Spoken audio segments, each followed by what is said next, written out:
Welcome to BRK in depth. Trump ఈ పేరు వింటే గోడ మీద పిల్లి గుర్తొస్తుంది.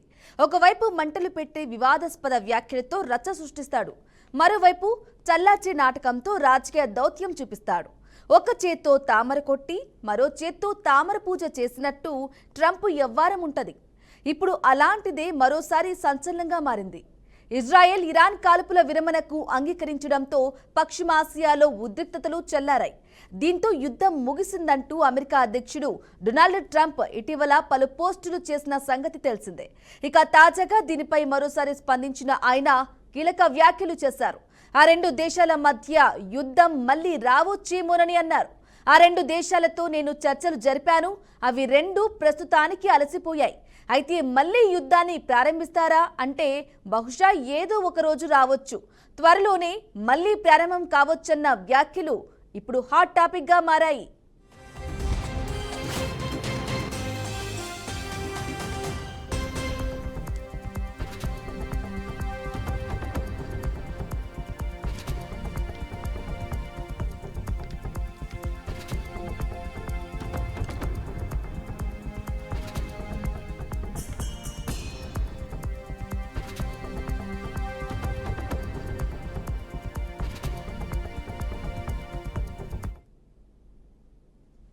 ఇకపోతే భారత్ పాక్ యుద్ధం నేనే ఆపాను అని ఒకసారి, ఆపలేదు అని మరోసారి, ఇప్పుడు ట్రంప్ నోట మళ్లీ అవే వ్యాఖ్యలు.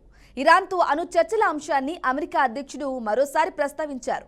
వచ్చే వారం టెహ్రాన్తో అణు చర్చలు జరుపుతామన్నారు. అణ్వాయుధాలు తయారు చేయాలన్న ఆశయాన్ని వదిలేసేలా ఇరాన్తో ఒప్పందం చేసుకునే అవకాశం ఉంది అని ట్రంప్ వెల్లడించారు. ఇక ఇరాన్పై అమెరికా దాడులు చేయడం వల్లే పశ్చిమాసియాలో యుద్ధానికి త్వరగా ముగింపు పడిందని ఆయన అన్నారు. తన నిర్ణయంతో అందరికీ విజయం లభించిందని పేర్కొన్నారు. మరోవైపు ఇరాన్ చమురుపై అమెరికా ఆంక్షలను సడలించే అవకాశాలున్నట్లు ట్రంప్ సంకేతాలిచ్చారు. ప్రస్తుతం ఇరాన్ పునర్నిర్మాణానికి నగదు వనరులు కావాలి. ఆ దేశం కోలుకునేలా మద్దతు ఇవ్వడం కోసం కొన్ని ఆంక్షలను సడలించే అవకాశాల్ని పరిశీలిస్తున్నామని నాటో సదస్సులో ట్రంప్ వెల్లడించారు.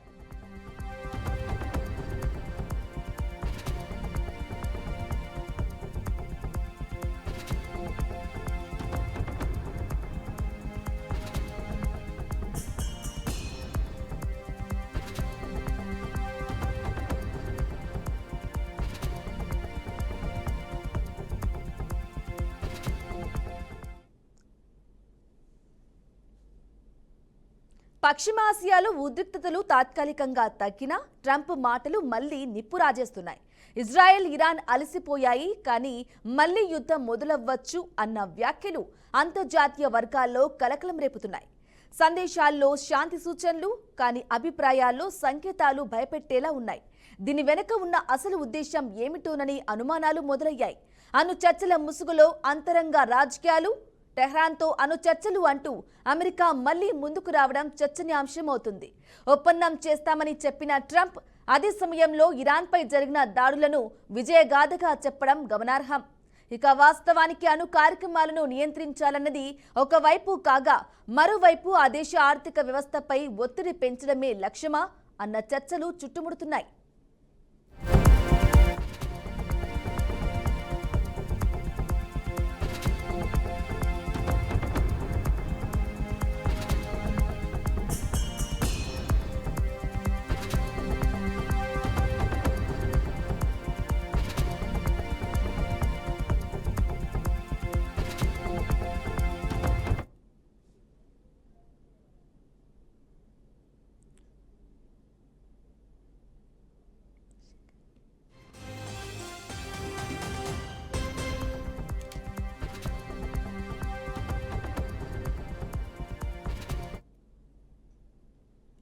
ఇరాన్ చమురుపై ఆంక్షలు సడలించవచ్చన్న ట్రంప్ సంకేతాలు సరఫరాలో భాగస్వామ్యం, పునర్నిర్మాణానికి డబ్బు వంటి అంశాల్ని మళ్లీ తెరపైకి తీసుకొచ్చాయి. ఇది మానవతా దృక్కోణమా లేక మార్కెట్ లాభాల దృక్కోణమా అనే డౌటు అనివార్యం. నాటో సదస్సు వేదికగా ఈ వ్యూహ మార్పు చర్చనీయాంశంగా మారింది. ఎన్నికల వేళ రాజకీయ వ్యూహాల పోకడ, ట్రంప్ వ్యాఖ్యలు ప్రపంచానికి సమాధానమా లేక అమెరికా ఓటర్లకు సందేశమా? ఈ వ్యాఖ్యలన్నీ వచ్చే ఎన్నికల ప్రచారానికి పునాది వేసే ప్రయత్నంగా చూస్తున్నారు విశ్లేషకులు. ఇక అంతర్జాతీయ మంచి చెడుల మధ్య తాను మార్గదర్శకునంటూ మౌలిక ప్రాతిపదనకు వర్కౌట్ చేస్తే పొలిటికల్ గేమ్ బోర్డులో ట్రంప్ మళ్లీ కింగ్ కావాలన్న లక్ష్యమే అన్న భావన పెరుగుతోంది. రైట్ గా ట్రంప్ తాజా వ్యాఖ్యలకి సంబంధించి వారి విశ్లేషణ అలాగే అభిప్రాయాన్ని తెలియజేయడానికి ప్రముఖ రాజకీయ విశ్లేషకులు శంకర్ గారు మనకు లైవ్ లో అందుబాటులో ఉన్నారు. సార్ నమస్కారం సార్ శంకర్ గారు. నమస్తే అండి. ఇక ట్రంప్ చేసినటువంటి తాజా వ్యాఖ్యలు ఏ విధంగా చూసుకోవాలంటారు? రాజకీయ వ్యూహం అంటారా? ట్రంప్ రాజకీయ వ్యూహమే. ఈ రోజు ట్రంప్ ఉండొచ్చు, గతంలో అమెరికాలో వేరే అధ్యక్షులు ఉండొచ్చు. మొత్తం మీద ఈ అమెరికాకు సంబంధించి ఒక పెట్టుబడిదారి వ్యవస్థ, సామ్రాజ్యవాదానికి అత్యున్నత రూపమే అమెరికా. కాబట్టి ట్రంప్ ఉన్నా, ట్రంప్ ప్లేస్ లో ఇంకో అధ్యక్షుడు ఉన్నా, ఈ దేశాలకు సంబంధించి వివిధ దేశాల్లో ఉండేటువంటి ఆ గుత్తాధిపత్యాన్ని అంతా కూడా తమ కంట్రోల్లో పెట్టుకోవాలని చాలా ప్రయత్నాలు చేస్తుంటారు. దాంట్లో భాగంగానే ఈ ట్రంప్ కూడా ఇప్పుడు దానికి అతీతంగా ఏం పోవడం లేదు. అమెరికా సామ్రాజ్యానికి అనుకూలంగానే ట్రంప్ పోతున్నాడు. అయితే ఈ దేశాలన్నింటినీ తను చేతిలో పట్టుకోవాలి. మొత్తం మీద అన్ని దేశాలకు ఒక హిట్లర్, గతంలో హిట్లర్ అయితే ఎట్లయితే నియంత పాలన చేసిండో, ఆయన కేవలం అమెరికా దేశానికి అధ్యక్షుడైనప్పటికీ ప్రపంచ దేశాలన్నిటికీ అధ్యక్షుడిగా వ్యవహరించాలని చెప్పేసి రెండు దేశాల మధ్య యుద్ధం జరుగుతుంటే శాంతి చర్చలకు పిలిచి లేదా శాంతి చేయాల్సినటువంటి పరిస్థితులలో ఇంకా దాని మీద పెట్రోల్ పోసేటువంటి పరిస్థితిని తీసుకొస్తాడు ఈ ట్రంప్ కావచ్చు, అమెరికా అధ్యక్షుడు ఎవరున్నా కావచ్చు. మొత్తం మీద ఆ యుద్ధం కొనసాగాలి, యుద్ధంతో లాభం రావాలి, ఆ యుద్ధంతో ఆ దేశాలకు అప్పులు ఇవ్వాలి, ఆ యుద్ధం పేరుతో ఈ యుద్ధ సామాగ్రిని ఆ దేశాలకు అమ్మాలని చెప్పేసి ఈ యుద్ధాన్ని కూడా వీళ్ళు వ్యాపార దృక్పథంతో చేస్తుంటారు. ఇది ట్రంప్ కావచ్చు, ట్రంప్ ప్లేస్ లో ఎవరున్నా అధ్యక్షుడు కావచ్చు. అలాగే ఇక శంకర్ గారు, ఒకవైపు శాంతి చర్చలు, మరోవైపు యుద్ధ భయం. అంటే ట్రంప్ వైఖరిని ఏ విధంగా చూసుకోవాలంటారు? మీ అభిప్రాయం ఏంటి, మీ వర్షన్ ఏంటి శంకర్ గారు? ట్రంప్ యుద్ధ భయం అనేటువంటిది ఇరాన్ తగ్గింది, ఇరాన్ సంబంధించి ఓడిపోబోతుంది అనేటువంటిది ఇజ్రాయెల్ కావచ్చు, అమెరికా ట్రంప్ ఆ వ్యాఖ్యల వెనుక అర్థం అదే వస్తుంది. కానీ మనం చూసినాం ఆ ఖమేని ఒక మాట కూడా చెప్పిండు.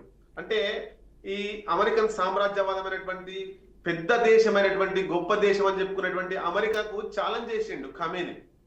ఇంతవరకు అమెరికాను వ్యతిరేకిస్తూ ఏ చిన్న దేశం కావచ్చు, ఏ పెద్ద దేశం కావచ్చు, కొంత డైరెక్ట్ గా వ్యతిరేకించలేదు. కానీ అమెరికా దేశం సంబంధించి అనే ఛాలెంజ్ చేసిండు. అమెరికా దేశంతో ఛాలెంజ్ చేసి కూడా వెనక్కి తగ్గడం లేదు. ఇక్కడ ఒక విషయం చూసుకోవాలి మనము. అమెరికాకు సంబంధించి 2022లో రష్యా ఉక్రెయిన్ యుద్ధం జరుగుతుంది. అప్పటి నుండి యుద్ధం జరుగుతుంది కూడా. అవి రెండు పక్కన ఉన్నటువంటి దేశాలు, రష్యా ఉక్రెయిన్.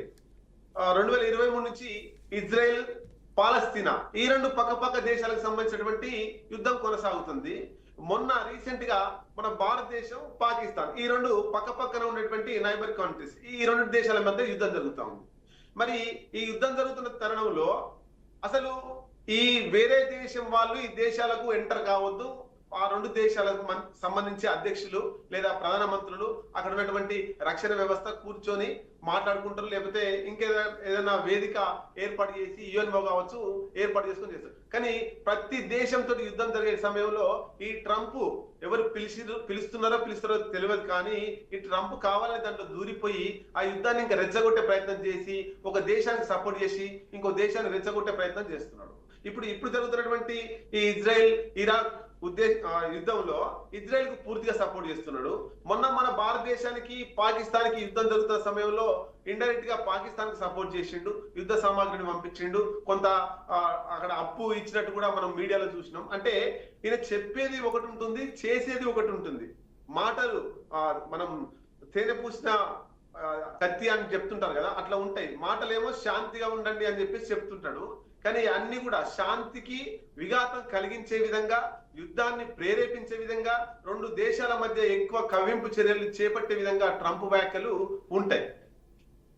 శంకర్ గారు, ఇక ట్రంప్ మాటల్లో స్పష్టత లేకపోవడం వల్ల అంతర్జాతీయంగా ఏమి సంకేతాలు వెళ్తున్నాయి అనుకోవాలంటారు?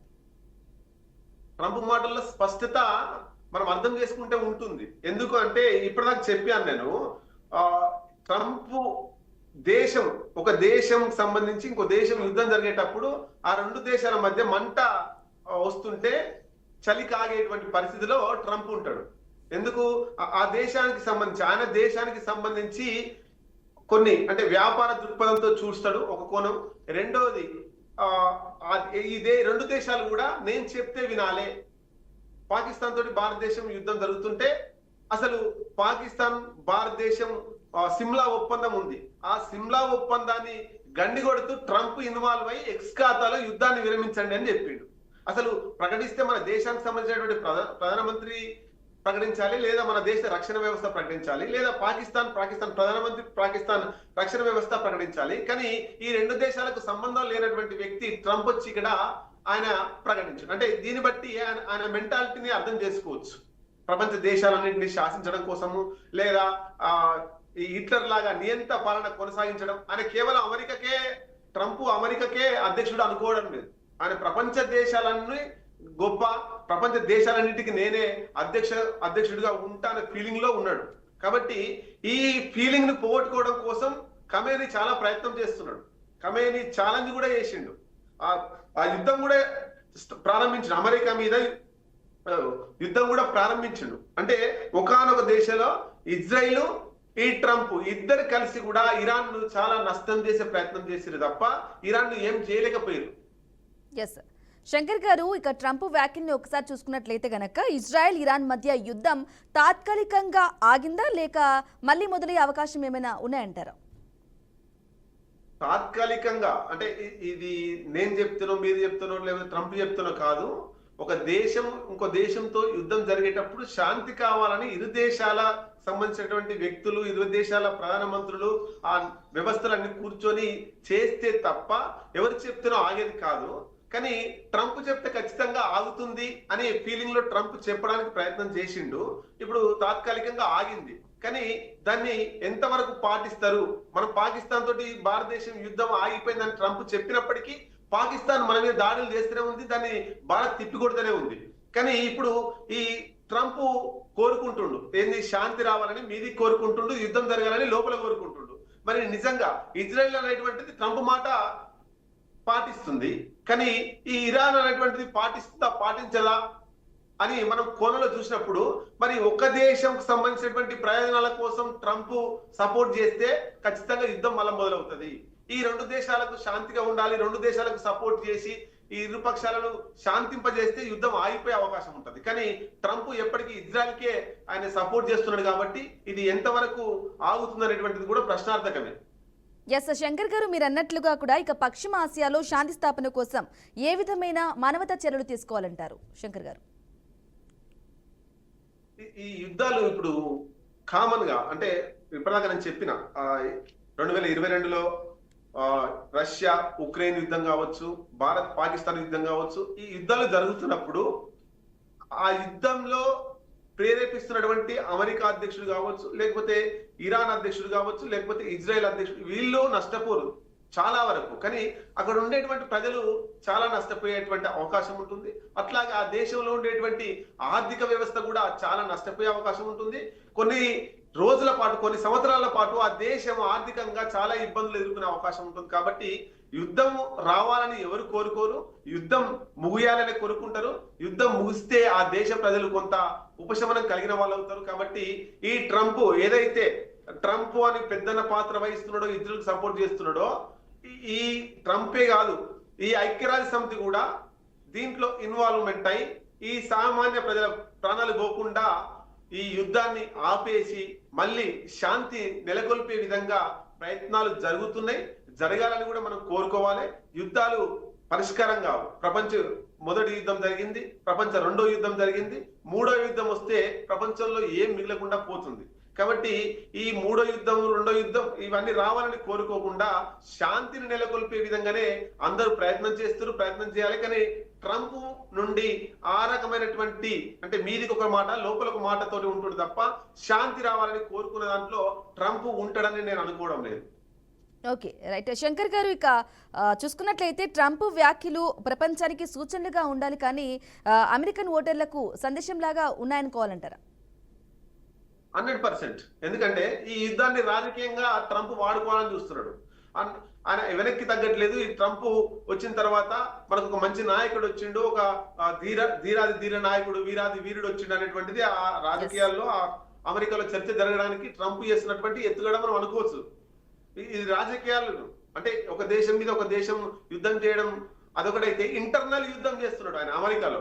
ఇక్కడ అమెరికాలో ఉన్నటువంటి ప్రజలను చైతన్యం చేయడం కోసం ఈ యుద్ధాన్ని వాడుకుంటానడంలో సందేహం లేదు. 100% దాన్ని రాజకీయ కోణంలో మనం చూడొచ్చు. ఎస్ శంకర్ గారు, ఇక అలాగే ఈ అంతర్జాతీయ వ్యాఖ్యలన్నీ కూడా ట్రంప్ చేసినట్లు ట్రంప్ ఎన్నికల ప్రచారానికి భాగమై మారిపోతాయి అనుకోవాలా? అమెరికా ప్రజలు అంత ఈజీగా ట్రంప్ వలలో పడిపోతారని మనం అనుకునే అవకాశాలు లేవు. ఎక్కడైనా ఒక పాలన సాగుతున్నప్పుడు ఆ ప్రధానమంత్రి ఆ దేశానికి అధ్యక్షుడు ఏం చేస్తున్నాడు అనేటువంటిది ఆ ప్రజలు జాగ్రత్తగా గమనిస్తుంటారు. మనం గతంలో చూసినాం, శ్రీలంకలో పెద్ద సంక్షోభం వచ్చింది.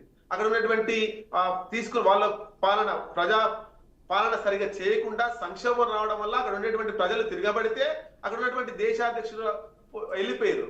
నెక్స్ట్ అక్కడ కమ్యూనిస్టుల పాలన కొనసాగుతుంది. ఇప్పుడు ఈ అమెరికాకు సంబంధించి కూడా ఆ ప్రజలు ట్రంప్ ను అంత ఈజీగా నమ్మి ఆయన వలలో పడతారని కాదు, ప్రజలు కూడా ఆలోచిస్తున్నారు. పెద్ద దేశాలైనా చిన్న దేశాలైనా ప్రజలు స్వతంత్రంగా ఆలోచించే స్థాయికి ఈ రోజుల్లో వచ్చిర్రు. ప్రజలు ఎవరి పాలన బాగుంది, ఎవరి పాలన బాగలేదు, ఎవరు మన ప్రయోజనాల కోసం, మన దేశ ప్రయోజనాల కోసం ఎవరు చేస్తున్నారు, పరాయి దేశాల ప్రయోజనాల కోసం ఎవరు చేస్తున్నారు, సొంత ప్రయోజనాల కోసం ఎవరు ఉన్నారు అనేటువంటిది ఆ ప్రజలు చైతన్యంతో ఆలోచిస్తారని మనం ఆశిస్తున్నాం. ఓకే, ఇక అలాగే ఒకే వ్యక్తి ఒకే విషయంలో రెండు విభిన్నమైన వ్యాఖ్యలు చేయడం రాజకీయ నైపుణ్యం అని చెప్పేసి ఒకవైపు అంటుంటే, మరొకటి స్పష్టత లేని అస్పష్టత వ్యాఖ్యలు ఇవి అని చెప్పేసి కూడా మరోవైపు వాదన ఉంది. ఏమంటారు? మీ వర్షన్ ఏంటి శంకర్ గారు? మీకు ఆయన రెండు వ్యాఖ్యలు చేసిన అనేది మీరు అంటున్నారు, కానీ ఆయన ఎన్ని వ్యాఖ్యలు చేస్తారో ఆయనకే తెలియదు. ఎందుకంటే ఆయన అంత స్వార్థపూరితంగా ఈ అమెరికా దేశాధ్యక్షుడైనా అమెరికా ఎవరున్నా ఆలోచిస్తారు. వాళ్ళ లక్ష్యం ఏంది? అన్ని దేశాలు తన గుప్పిట్లో ఉండాలి, అన్ని దేశాలు మా చెప్పు చేతుల్లో ఉండాలి, మేము చెప్పినట్టే వినాలి, మేము ఇచ్చిన యుద్ధ సామాగ్రి వాడుకోవాలి, మా దగ్గరనే వ్యాపారం చేయాలి, ఎవరు కూడా మాకంటే పెద్దగా అగ్రరాజ్యంగా ఎదగకూడదు. ఇది అమెరికా కాన్సెప్ట్. కాబట్టి ఆయన రెండు మాటలే కాదు, 1000 మాటలు మాట్లాడినా మనం ఆశ్చర్యపడాల్సిన అవసరం లేదు. ఆయన మాటల వెనుక చెప్పండి. ఎస్ శంకర్ గారు, ఇక ఇరాన్ చమురుపై ఆంక్షలు సడలించడం ద్వారా ఏ దేశాలకు ప్రయోజనం కలుగుతుంది అనుకోవాలి? ఆంక్షలు సడలిస్తే కొన్ని ఇప్పుడు ఇరాన్ కి సంబంధించిన ఇప్పుడు మనం ఈ యుద్ధాన్ని ఇజ్రాయిల్ ఇరాన్ దేశాలుగా చూస్తున్నాం. మరి ఇజ్రాయెల్ కు సపోర్ట్ చేసేటువంటి కొన్ని దేశాలు ఉన్నాయి, ఇరాన్ కు సపోర్ట్ చేసేటువంటి కొన్ని దేశాలు ఉన్నాయి. ఇజ్రాయెల్ కు అమెరికా సపోర్ట్ చేస్తుంది, బాహటంగా సపోర్ట్ చేస్తుంది, బహిరంగంగా సపోర్ట్ చేస్తుంది, యునైటెడ్ కింగ్డమ్ సపోర్ట్ చేస్తుంది, ఆ తర్వాత యూరోపియన్ యూనియన్ సపోర్ట్ చేస్తుంది, France, Germany, Italy, Canada, Japan, ఈ అన్ని దేశాలు కూడా ఇజ్రాయెల్ కు సపోర్ట్ చేస్తున్నాయి. అట్లాగే ఇరాన్ కు సంబంధించి సపోర్ట్ చేసేటువంటి దేశాలు రష్యా సపోర్ట్ చేస్తుంది, పెద్ద అగ్రరాజ్యమైనటువంటి ఇంకొక అగ్రరాజ్యమైనటువంటి చైనా సపోర్ట్ చేస్తుంది. అట్లాగే ముస్లిం దేశాలైనటువంటి Lebanon, Gaza, Syria, European, Iraq ఇట్లాంటి దేశాలని కూడా సపోర్ట్ చేస్తుంది. మొత్తం మీద ఇరాన్ తోటి ఎవరైతే సత్సంబంధాలు కలిగి ఉన్నారో ఆ దేశాలకు సంబంధించి కొంత ఉపయోగం జరుగుతున్నటువంటిది మనకున్న అంచనా. ఓకే, ఇక అలాగే చూసుకున్నట్లయితే అమెరికా ఇరాన్ అణు ఒప్పందాలు గతంలో ఎలా పనిచేశాయంటారు? అలాగే ట్రంప్ మళ్లీ చర్చలు ప్రారంభించడం ఎంతవరకు ప్రయోజనకరంగా ఉండే అవకాశం ఉందంటారు? ట్రంప్ దీనిలో పూర్తిగా స్వార్థపూరితంగానే ఆలోచిస్తున్నాడు. ఇజ్రాయెల్ పూర్తిగా ఈ అమెరికా ట్రంప్ చేతిలోనే ఇజ్రాయెల్ ఉన్నది. ఇరాన్ అనే దేశం స్వతంత్రంగా ఆలోచిస్తుంది, అమెరికా గుప్పిట్లోకి రావట్లేదు. కాబట్టి ఈ యుద్ధం మళ్ళీ మొదలవుతుంది అనేటువంటి సందేహం ఖచ్చితంగా నాకు వస్తుంది. ఎందుకు? ఈ రెండు దేశాల ప్రయోజనాల కోసం ఇరువురు కూర్చొని మాట్లాడుకుంటే ఆ యుద్ధం ముగుస్తుంది. కానీ ఇక్కడ ఇరు దేశాలు కూర్చొని మాట్లాడకుండా, ఇరు దేశాల పక్షాలు మాట్లాడకుండా ట్రంప్ దీంట్లో ఇన్వాల్వ్ అయింది. కాబట్టి ట్రంప్ ఏదైతే నిర్ణయం బహిరంగంగా కావచ్చు, రహస్యంగా కావచ్చు, ఇరాన్ మీద రుద్దే ప్రయత్నం చేస్తాడు. ఇజ్రాయెల్ కు అనుకూలంగా ఉండే విధానాలనే ట్రంప్ తీసుకొస్తాడు. కాబట్టి అది ఇజ్రాయెల్ కు నచ్చుతుంది, ఇరాన్ కు నచ్చకపోవచ్చు. కాబట్టి మళ్ళీ ఏమైనా యుద్ధం వచ్చే అవకాశం ఉందా, మళ్ళీ ఇది ఓపెన్ అయ్యే అవకాశం ఉందా అనేటువంటి సందేహం కలుగుతుంది. ఎస్, అలాగే శంకర్ గారు చూసుకున్నట్లయితే ఇక అణు ఒప్పందం ద్వారా ప్రపంచ శాంతికి ఎంతవరకు మార్గం సృష్టించవచ్చంటారు? అణు ఒప్పందం గతంలోనే మన దేశంలో మన్మోహన్ సింగ్ యూపీఏ 1 ఉన్నప్పుడు కూడా అణు ఒప్పందాన్ని భారతదేశంలో కూడా వ్యతిరేకించారు. అంటే అణు ఒప్పందం, ఈ అణు ఒప్పందం తోటి కావచ్చు, అణు బాంబులతోటి కావచ్చు, మనం సాధించేది ఏం లేదు.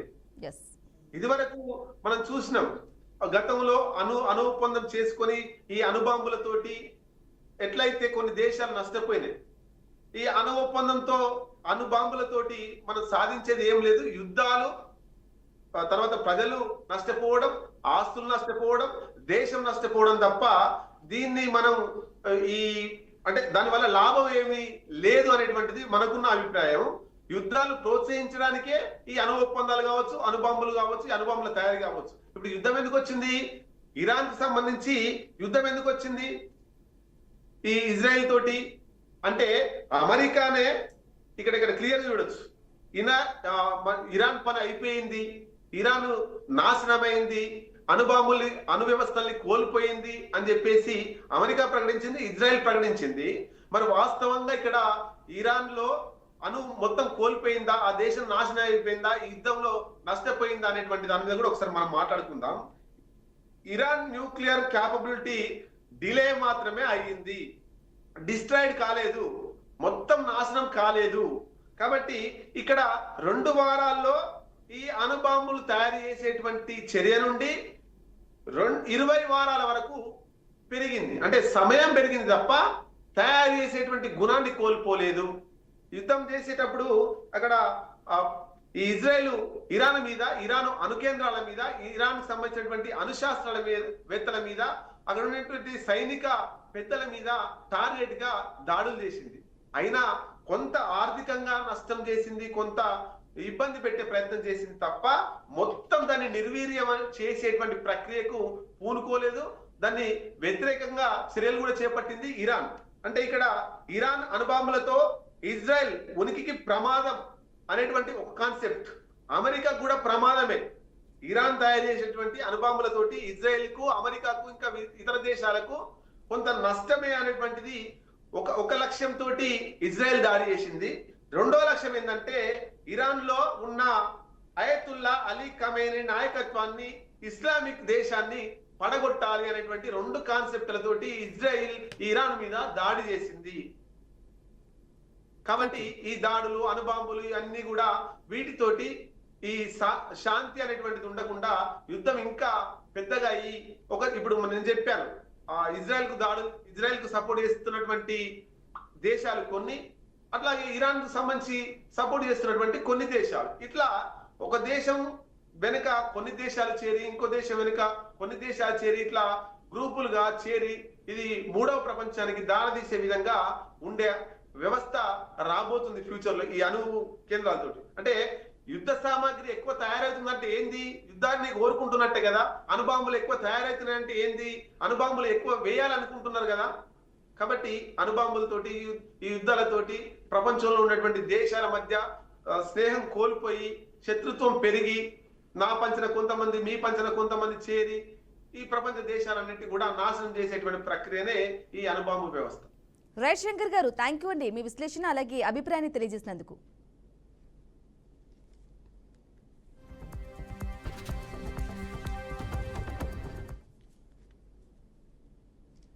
రైట్ గా చూసుకోవచ్చు, ట్రంప్ కు సంబంధించి ఇరాన్ ఇజ్రాయెల్ యుద్ధం నేపథ్యంలో తాజాగా ట్రంప్ చేసిన వ్యాఖ్యలు చర్చనీయాంశంగా మారాయి. గోడ మీద పిరిలా ఆయన వ్యాఖ్యలైతే చేస్తున్నారు. ఇక భారత్ పాకిస్తాన్ మధ్య ఏ విధంగా అయితే నేనే యుద్ధం ఆపాను అని చెప్పేసి 2 నాలుకల ధోరణి ప్రదర్శించారు.